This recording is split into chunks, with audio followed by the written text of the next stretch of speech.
Bugünkü mövzumuz qədim Hindistan, yəni şahmatın vətəni. Asiya qitəsinin cənubunda yerləşir.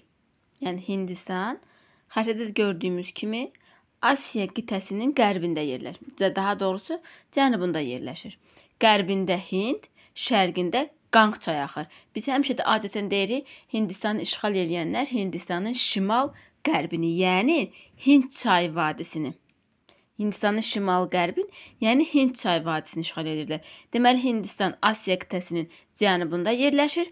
Ölkənin ən hündür dağları, Himalay dağları, ölkəni soyuqdan, küləkdən qoruyur. Hətta qışda belə Hindistanda havalar isti olur. Qərbində Hind, şərqində Qanq çayı axır.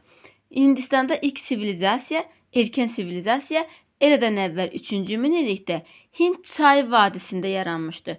Hind çay vadisində müxtəlif şəhərlər aşkarlanmışdı ki, bunlar Mohenjo-daro və Harappa şəhərləri.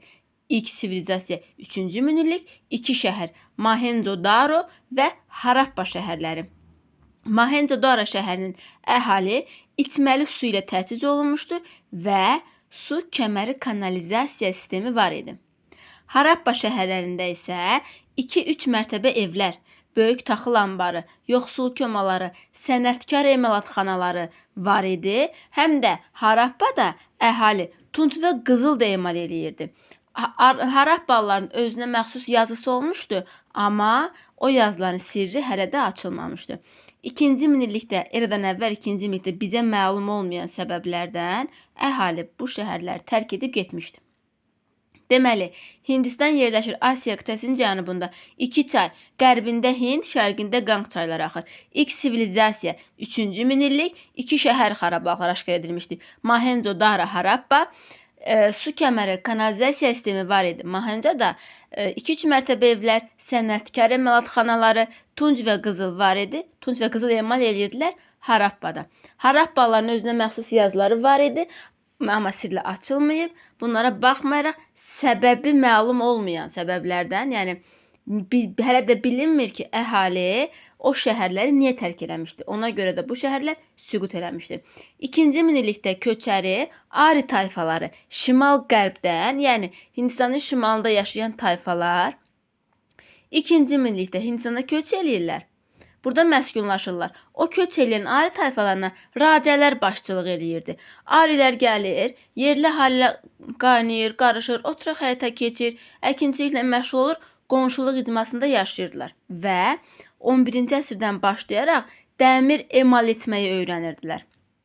Dəmir emal etdikdən sonra hindlilər Qanq çayının sahillərində də cəngəllikləri təmizləyir, əkin sahələri yaradır. Bu da maldarlığın sürətlə inkişafına səbəb olurdu. Bundan sonra racələr, adlı sanlı adamlar Hind xalqının əməyini mənimsəyir, məhsullarını heyvanların əllərindən alır, özlərini qula çevirirdilər. Onlar hətta qulları yad düşmən adlandırırdılar.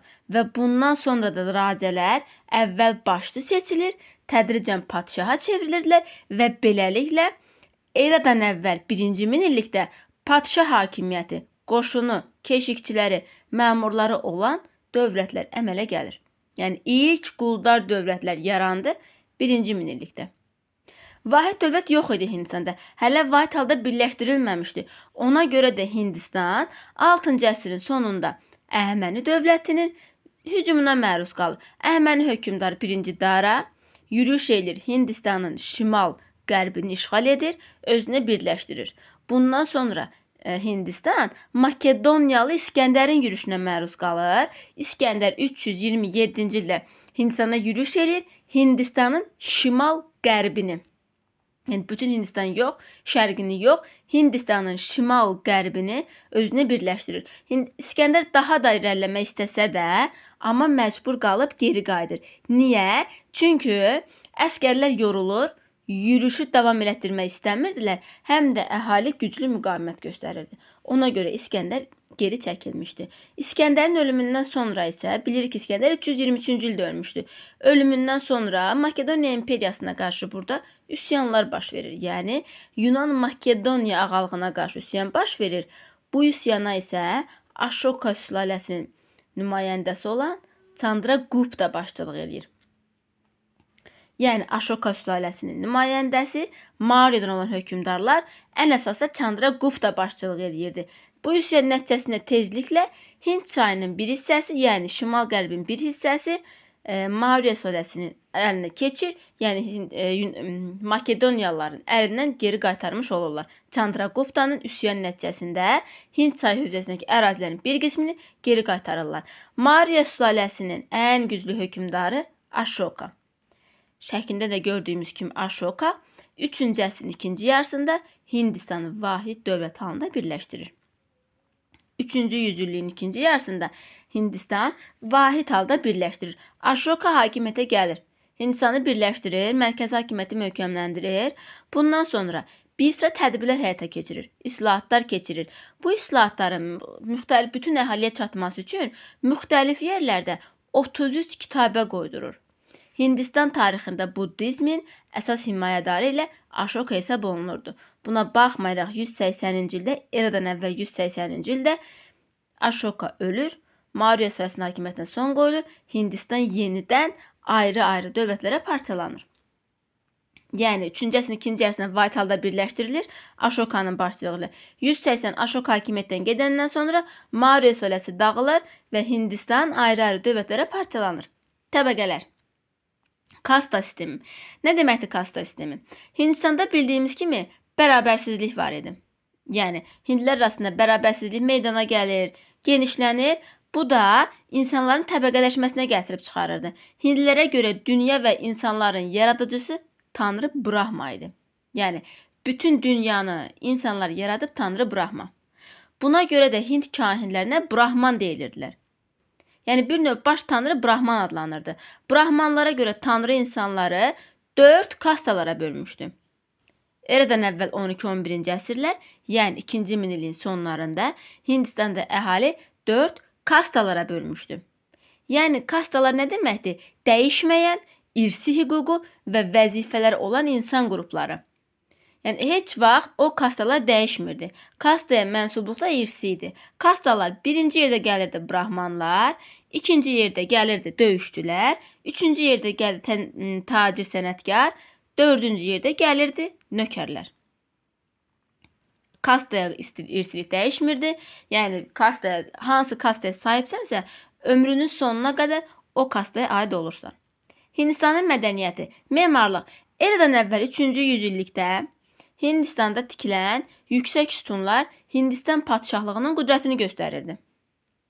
Yəni burada ən vacib bizə eradan əvvəl 3-cü əsrə aid olan 4 şir heykəli idi ki, bu Hindistanın sərhədlərini qoruyurdu. Bundan başqa 1-ci əsrə aid daşdan yonulmuş darvaza var ki, eradan əvvəl 1-ci əsr təbii ki, daşdan yonulmuş darvaza var idi. Bu da insanların, hindilərin yəni bitki və heyvanlarını, əfsanə və qəhrəmanlarını göstərmişdi. Yazı və elm. Hindlilər qurudulmuş palma yarpaqları üzərində yazını yazırdılar. Biz bilirik ki, Misirlilər daş, ağac dəri, papirus üzərində yazırdılar. Şumerlilər gil lövhələr üzərində yazırdılar. Çinlilər bambuq üzərində, daha sonra imperatorun fərmanları, ipək parçaları üzərində, daha sonra kağız kəşf eləmişdilər. Hindlilər isə yazını palma yarpaqları üzərində yazırdılar. Hətta alimlər o Harappa şəhərinin qalıqlarını araşdırırlar. Araşdırsalar da bayaq dediyimiz kimi Harappalıların yazısının sirri hələ də açılmayıb. Hindlilər bizə məlum olan 0 rəqəmini kəşf ediblər. 0 rəqəmi kəşf etdikdən sonra onlar asan hesab qaydasını, yəni 10 rəqəmli hesab ixtira eləmişdilər. Kvadrat və kub köklərini çıxara bilirdilər. Yer kürəsini şar şəklində təsəvvür edirdilər. Kvadrat və kubun köklərini çıxarırdılar, yer kürəsini şar şəklini təsvir edirdilər. Biz bilirik ki, şahmatın vətəni haradır? Hindistan. Şahmatın fiqurları sümükdən hazırlanırdı. Şahmat fiqurları qədimdəki Hind qoşunu təsvir eləyirdi. Ona görə də şahmatı 4 növ qoşun adlandırırdılar. Şahmat vətəni hara oldu? Hindistan. Hindistanın dininə gəldikdə isə Hindistan dövlətinin formalaşdığı dövrdə Hinduizm dini yarandı. Yəni dövlətin formalaşdığı dövrdə Hinduizm dini yaranır. Hinduizm dininin ən qədim müqəddəs qanunlar toplusu Veda adlanır. Veda yazılarında varlı və kasıblar haqqında danışılırdılar. Bundan başqa Hindistan həm də Buddizmin vətənidir. Hansı ki eradan əvvəl 6-cı əsrdə bu dinin Buddizm yaranır.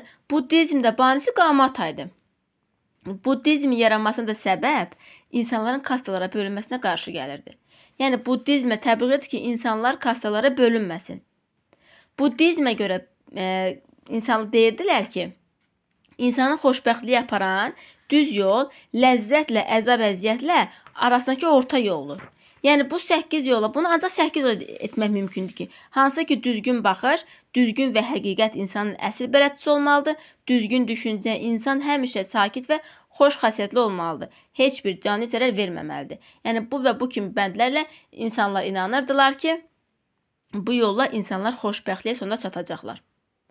Deməli Hindistan ilk sivilizasiya eradan əvvəl 3-cü minillik Hind çay vadisində yaranmışdı. 3-cü əsrin ikinci yarısında Whitehall'da birləşdirilmişdi Ashoka. Eradan əvvəl 180-ci ildə Ashoka öldükdən sonra xırda-xırda dövlətlərə parçalanmışdı. Eradan əvvəl 12-11-ci əsrlərdə Hindistanda insanları kastalara bölürdülər. 11-ci əsrdə dəmir emalına başlamışdılar. Sıfırı kəşf eləmişdilər. Harappalıların yazısı vardı. Kvadrat və kubun kökünü çıxarırdılar. Yeri şar şəklində təsəvvür edirdilər və şahmatın vətəni idi. Memarlığında eradan əvvəl 3-cü əsrdə 4 şir heykəli, 1-ci əsrdə isə daşdan yonulmuş darvaza var idi.